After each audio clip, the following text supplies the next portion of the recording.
How's it going, CrossFit Regional Athletes? Steve Rast here along with Sam J. And right now we're going to be looking at workout number 3 for the CrossFit Regionals, which involves heavy dumbbell snatches and some sprinting. So the 2 releases that we're going to do today are going to be for the VMO, or your adductors, which is going to put us in a much better position as far as knees pulling in. We've got that dumbbell between our legs looking to snatch that thing up. And we're also going to look at T-spine. This is a fantastic one. A lot of CrossFitters have problems with this, pulling them out of a good position. So what you're going to need for these manipulations are quad baller, TP baller block, and 2 TP massage balls in the double ball sleeve. The first one that we're going to do for the VMO, we use this quad ball. Before we get to that, what we want to look at is the setup and the position for that dumbbell snatch. We're going to have Sam get in position. We'll have him snatch that weight once or twice, lightweight, because I don't hate him. I'm not actually doing the games weight today. But then we'll go ahead and we'll do these 2 manipulations, and we'll see what a difference that makes. And you can try it out yourself. It'll make a big difference. All right, so first thing we're going to do is get the dumbbell set up.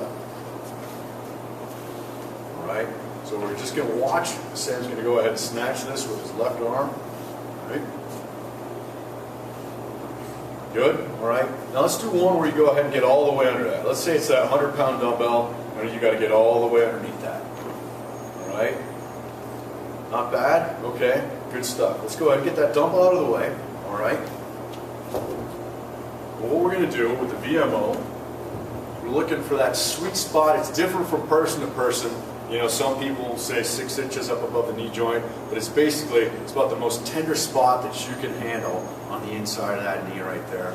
We've got a whole bunch of overlap of all these muscles. We're going to be down on the ground, so Sam's going to go ahead and get set. Right? He's going to bring that leg working on up in about a 90-degree position. All right? He's going to get his body as flat to the ground as he can. All right? So you can see where this is at right here. And the programming calls for 4 times up, about 1 inch, and back down. And again, he's only moving during the exhale. So go ahead and get started with that. Just taking a deep breath in, exhale, hikes those hips up about 1 inch, and back down all during that exhale. All right? Deep breath in, exhale, up 1 inch down. So you can do that 4 times, and then after he's done that 4 times, we're going to do 2 times cross friction. We're just going back and forth across that, and then 2 slight knee bends. All right? All right, so here's cross friction number 1, jog, right? Cross friction number 2, and then 2 slight knee bends, sort of just pulling that heel back towards his hips. All right, turn that exhale 1 more. Good.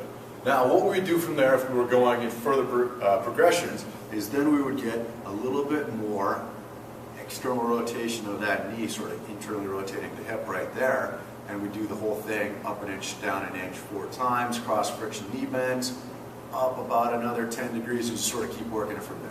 We're not going to do that right now, but if you're doing that on your own, if you can do that 4 times, up a little bit further each time, that's how you're going to want to do that. Okay.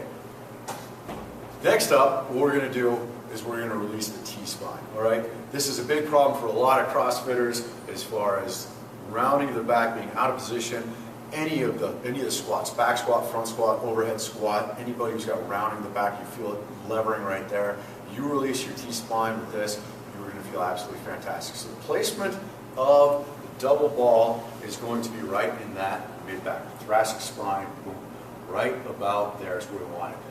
If it's a little bit too painful for you as you're trying this, you could go a little bit higher between the shoulder blades, but again, we want to be working our way down right in the middle of that back right there. So what we're going to do is Sam's going to lay back, he's going to get that position, the block is going to be right underneath his head to go ahead and lever up, right? Good.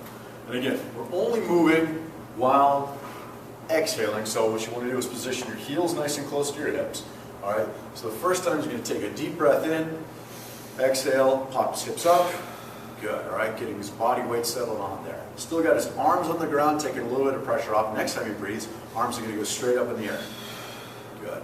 Now we've got our weight supported on the double balls. Next time, I'm going to spread the shoulder blades, take a deep breath in, exhale, hands out wide, and then we're going to get those shoulder blades coming apart, and you're going to give yourself a big hug, all right? Exhaling, all right. getting really in there. Now we're going to pivot out of the hips, sort of wiggling on that ball. So exhaling, pivoting out of the hips, fulcrumed on top of that double ball. We're going to do that one more time. Good. Next time we exhale, hands are going to go straight up. Good. And then when we exhale, come down and relax. All right. So that's one time through. Again, if you're brand new to trigger pointing, maybe just 2 times is going to be good. But if you're a little bit more seasoned, you really want to unlock your body, you're going to go ahead and do that 4 cycles all the way through. Okay, let's see what that did for the dumbbell snatch. We're going to get this stuff out of the way. All right? Dumbbells back in place. All right? Now sometimes you can really see a visible difference in what this does positioning-wise. We'll see what we can observe in Sam when he does these dumbbell snatches. But a big part's going to be your feedback as far as how your body feels doing his lifts. So Sam, go ahead and get your setup stance. All right, good. All right, with that left leg. All right, go ahead and snatch it up.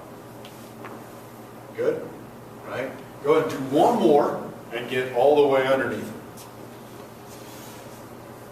it. Good. All right, go and set that down.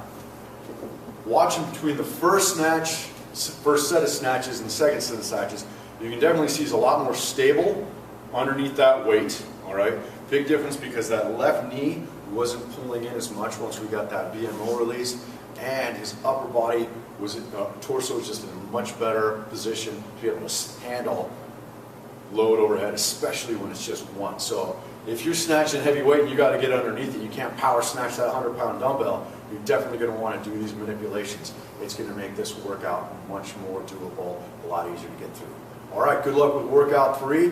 Tune in for more information.